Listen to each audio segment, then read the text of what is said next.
Untuk mengetahui perkembangan terbaru kebakaran pabrik di Bekasi, Jawa Barat dan kondisi terbaru dari Rumah Sakit Polri Kramat Jati, Jakarta Timur, sudah bergabung bersama kami jurnalis Kompas TV, Fedriska Ananda di Bekasi, Jawa Barat, dan Benediktus Aditya di Rumah Sakit Polri Kramat Jati, Jakarta Timur. Kita ke Rizka terlebih dahulu. Rizka, selamat petang. Kondisi pemadaman api hingga petang ini seperti apa?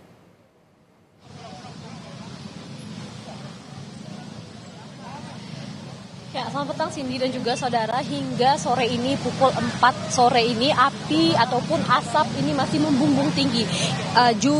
Juru kamera saya akan memperlihatkan kepada Anda Cindy seperti apa kondisi terkini dari pabrik minyak goreng dan juga pakan ternak di Jalan Kaliabang, Pondok Ungu, Medan Satria, Kota Bekasi ini.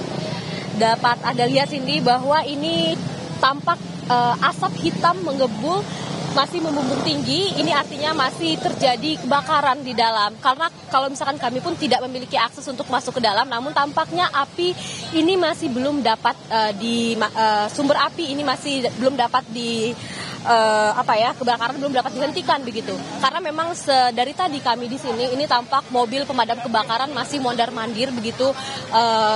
Pergi untuk mengambil air dan juga kemudian datang lagi begitu. Karena informasi yang kami dapatkan ini sekitar 23 mobil damkar ini melakukan pemadaman di pabrik minyak goreng dan juga pakan ternak di Jalan Kaliabang, Kota Bekasi ini.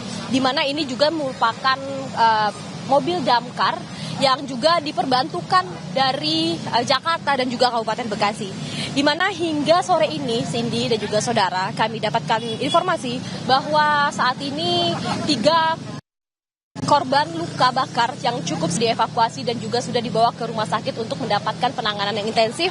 Dan kemudian 9 korban meninggal dunia lainnya. Ini sudah dibawa ke rumah sakit RS Polri untuk dilakukan identifikasi postmortem begitu di RS Polri, di mana ini kemudian data-data dari korban ini akan dikumpulkan untuk dapat diidentifikasi sebelum akhirnya dapat dikembalikan kepada keluarga. Sehingga memang saat ini kami juga belum mendapatkan sebetulnya apa yang menjadi penyebab kebakaran karena proses pendinginan juga belum dapat dilakukan karena sumber api ini masih menyala. Jadi memang kami masih menunggu terkait dengan sebetulnya apa penyebab kebakaran dari sebuah pabrik minyak goreng dan juga pakan ternak di Jalan Kaliabang, Kota Bekasi ini. Karena memang polisi yang juga belum melakukan investigasi terkait dengan hal ini. Karena kalau misalkan informasi yang kami dapatkan dari dalam bahwa sebetulnya yang menjadi hambatan dari petugas pemadam kebakaran ini adalah material yang mudah terbakar dan juga banyak bahan-bahan kimia begitu ya, yang kemudian akhirnya susah api ini untuk dipadamkan karena memang tadi material yang mudah terbakar dan juga bahan-bahan kimia yang mudah meledak inilah yang kemudian menjadi hambatan dari para petugas pemadam kebakaran. Cindy. Rizka, dengan adanya bahan-bahan yang mudah terbakar, kemudian kan kalau dari gambar yang kita lihat berada di lokasi yang tidak jauh dari pemukiman.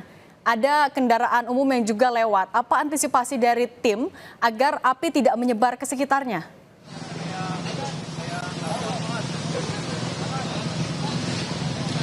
Ya Cindy, memang saat ini informasi yang kami dapatkan memang sumber api ini dilokalisir begitu ya, karena memang tadi seperti yang saya ungkapkan bahwa ada 23 mobil damkar yang diturunkan untuk menangani sumber api ini, sehingga memang kemudian dari petugas dan juga warga setempat ini bergotong royong begitu mengatur arus lalu lintas sehingga memang arus lalu lintas di depan pabrik ini dapat berjalan lancar. Karena kalau misalkan tadi ketika kami menuju ke tempat lokasi ini cukup macet, bahkan dari jarak 2 kilo saja kami tadi menuju ke titik kebakaran ini sudah terlihat begitu bahwa masih ada asap hitam yang membumbung tinggi, sehingga memang cukup memakan waktu untuk akhirnya sampai ke sini. Karena untuk memudahkan akses terhadap mobil pemadam kebakaran, kemudian arus lalu lintas juga cukup diatur begitu ya, tidak semua kendaraan dapat melalui jalan ini, selain untuk keselamatan yang tidak berkepentingan dilarang masuk begitu ya.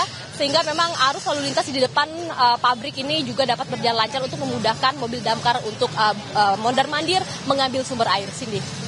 Baik, kita beralih ke Ben di Rumah Sakit Polri. Ben, kalau sampai sore hari ini berapa jumlah korban kebakaran yang sudah sampai di Rumah Sakit Polri? Ya, Cindy dan juga saudara, memang terkait dengan jumlah korban, begitu sampai hingga pukul 16.00 waktu Indonesia Barat tadi, kalau berdasarkan keterangan dari Karumkit RS Polri Kramat Jati, Brigjen Pol Prima Heru Yuliartono, ini sudah ada 12 kantong jenazah. Namun memang kalau dari informasi terkait dengan Kepala Pelaksana BPBD Kota Bekasi, Priyadi Santoso, yang berada di lapangan ini, sudah ada 9 korban jiwa yang berhasil dievakuasi. Ini yang menjadi catatan penting antara jumlah kantong jenazah yang memang sudah diamankan di RS Polri Kramat Jati dan jumlah korban jiwa yang telah dievakuasi di area kita ketahui di Bekasi, di area PT Jati Perkasa Nusantara. Dan memang hingga saat ini kami masih menunggu keterangan resmi dari pihak RS Polri Kramat Jati apakah sudah ada pihak keluarga yang melapor. Namun memang tadi pihak RS Polri menyampaikan atau mengimbau begitu kepada para keluarga bahwasannya pihak RS Polri sudah membuka posko DVI antemortem untuk nantinya beberapa pihak keluarga ini disarankan untuk mendatangi posko DVI dan membawa serta barang-barang bekas pakai korban seperti sikat gigi, juga pakaian bekas korban untuk nantinya memudahkan pihak dari RS Polri Kramat Jati melakukan identifikasi dan juga otopsi terhadap sejauh ini memang yang kita ketahui ada 9 korban jiwa yang sudah dievakuasi. Begitu Cindy yang bisa saya laporkan. Oke, Ben, tapi sudah ada keterangankah kapan otopsi dan identifikasi jenazah akan dilakukan di Rumah Sakit Polri?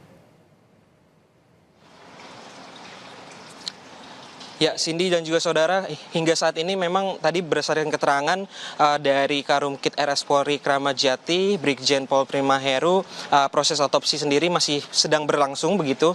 Namun terkait hal tersebut belum ada satupun keterangan terkait dengan identifikasi yang sudah berhasil dilakukan dengan 9 korban jiwa yang kita ketahui sudah dievakuasi di RS Polri Kramat Jati. Hingga saat ini kami juga masih menantikan keterangan resmi dari pihak RS Polri apakah sudah ada korban jiwa yang berhasil diidentifikasi dan juga pihak keluarga yang sudah berdatangan begitu. Hingga saat ini kami masih menantikan informasinya. Begitu Cindy. Kalau keluarga yang mendatangi posko antemortem di sana sudah terlihat juga kah, Ben? Ya, Cindy dan juga saudara, memang tadi berdasarkan pantauan kami ada beberapa pihak keluarga gitu atau perwakilan keluarga begitu yang sudah mendatangi posko DVI antemortem RS Polri Kramat Jati. Namun kami belum bisa mengkonfirmasi terkait dengan ini keluarga berasal dari mana atau dari korban yang mana begitu, karena memang pihak keluarga tadi masih disibukkan dengan proses identifikasi atau pengumpulan barang-barang bekas korban. Begitu Cindy.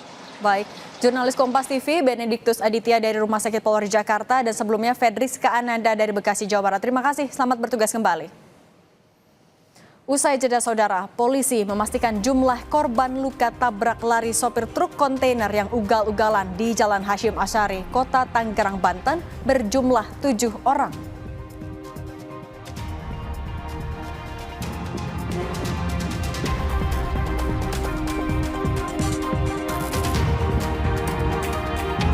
Polda Metro Jaya telah menangkap pelaku mutilasi perempuan di Danau Muara Baru, Penjaringan, Jakarta Utara dan akan melakukan tes kejiwaan pelaku pembunuhan dan mutilasi di Danau Muara Baru, Jakarta Utara.